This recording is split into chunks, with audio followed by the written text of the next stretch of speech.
learned to swim in the summer of 1967. I was 6 years old and proud to be paddling around under my own power in a community center pool on an island in the Puget Sound. And the community in question was made up of several dozen families who were employed by the island's sole industry, a huge sleepaway camp called McNeil Island Federal Penitentiary. Now, unlike Alcatraz, the other island prison that everyone knows about, the prison at McNeil only took up a fraction of the island. If the island were an artist's palette, the prison facilities would go right about where your thumb goes. And scattered throughout the rest of the island were the houses where the prison employees lived, the guards and the warden and people like that. And there was also the community center, which had the aforementioned pool. It also had a small bowling alley, a school for the community kids, and a community church. Now, my family didn't live on the island. We lived on the mainland over in Tacoma.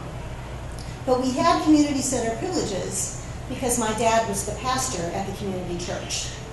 And every Sunday, he, my mom, my two brothers, and I would take the Stilican Ferry over to McNeil to attend Dad's church services. But in the summer, when there wasn't any school, I often went over with Dad during the week so I could swim and play with the community kids while Dad worked on his next sermon and made house calls to the families around the island.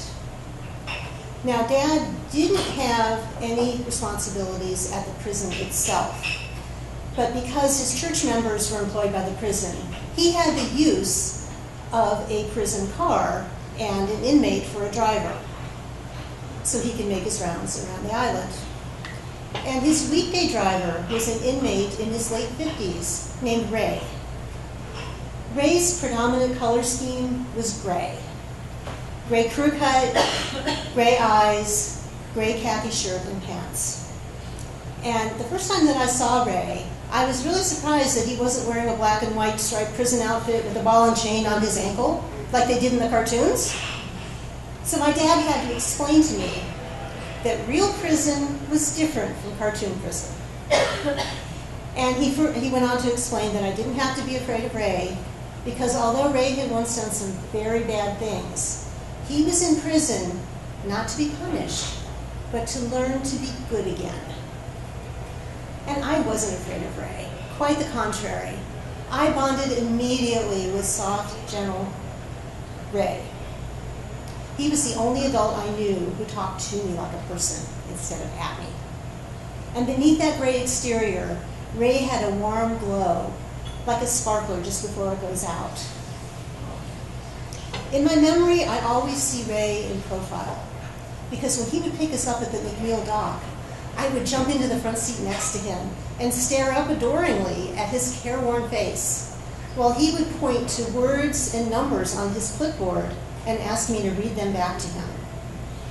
I sat close enough that I could see individual gray hairs in his stubbly chin, which was right about at my eye level. And after he put me through my reading paces, Ray would reward me with a beautifully warm smile and say, "You're a very smart little girl." I loved that time spent reading with Ray. It was one of the highlights of my day. And when you're 6 years old and your day is filled with swimming and playing with kids, that's saying something. But when school started again in September, I didn't see Ray anymore. We had a different driver on church Sundays. But Ray didn't forget his buddy. Twice he sent my dad home from work with presents that he had made for me. 2 small framed pictures made from copper tool figures. One was an angelfish on a red background, and the other was a kitten playing with a ball of yarn on a pink background. These hung on my bedroom wall throughout my childhood, and I still have them stored away somewhere. I never got to thank Ray in person, though, because the next year, 1968, my family moved back east to Ohio. My dad, maybe inspired by his McNeil Island experience, and maybe inspired by Ray himself, became the commissioner of a county correctional facility. And he made it his mission to treat inmates with dignity and respect.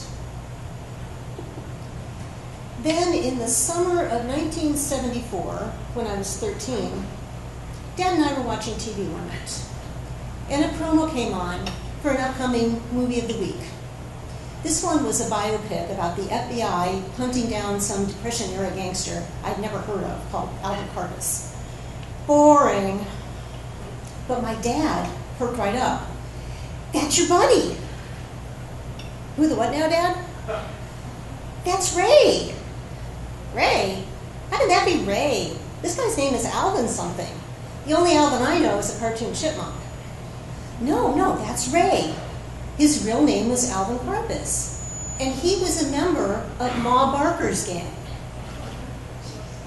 Now that was a name I recognized, and my mind was blown. One trip to the school library later, I learned that my gentle friend had once been a public enemy #1, and his fellow gang members nicknamed him Creepy because of his chilling smile.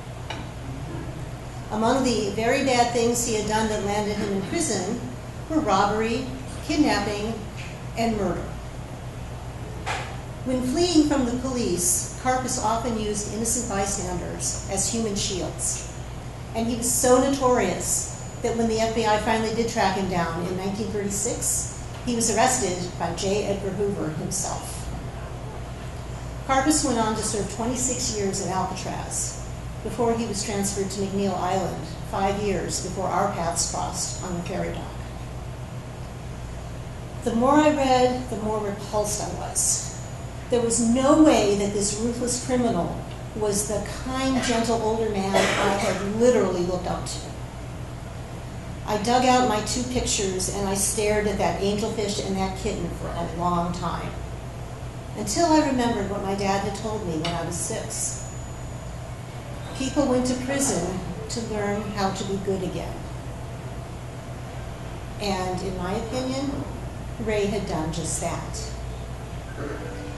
And this story would end here if it weren't for one nagging detail that I picked up in my research. While at McNeil Island, Carpus had given guitar lessons to a fellow inmate. And when that inmate was released in 1966, he was as unknown as Carpus had been famous. But that changed 3 years later in 1969, when a series of murders made that inmate way more famous than Carpus had ever been. In fact, I'm sure you've all heard of him. Charles Manson?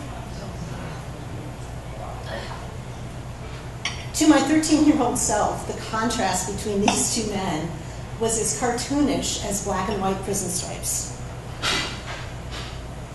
How was it that Ray, a former public enemy #1, had become so good that he made kitten art, and he was trusted to be alone in a car with the minister's young daughter? But Manson spent half his life in prison before becoming a mass murderer. Why hadn't Manson learned to be good in prison too? I learned to think critically in that summer of 1974. Pondering the Manson-Carpus question made me stop seeing the world in black and white absolutes and start seeing shades of gray. And that reminds me of Ray, in his gray prison khakis, sitting behind the wheel of that gray prison sedan, gracing me with his warm smile, while teaching me subtle lessons in compassion and redemption. It's not who you know, it's how you know them. Thank you.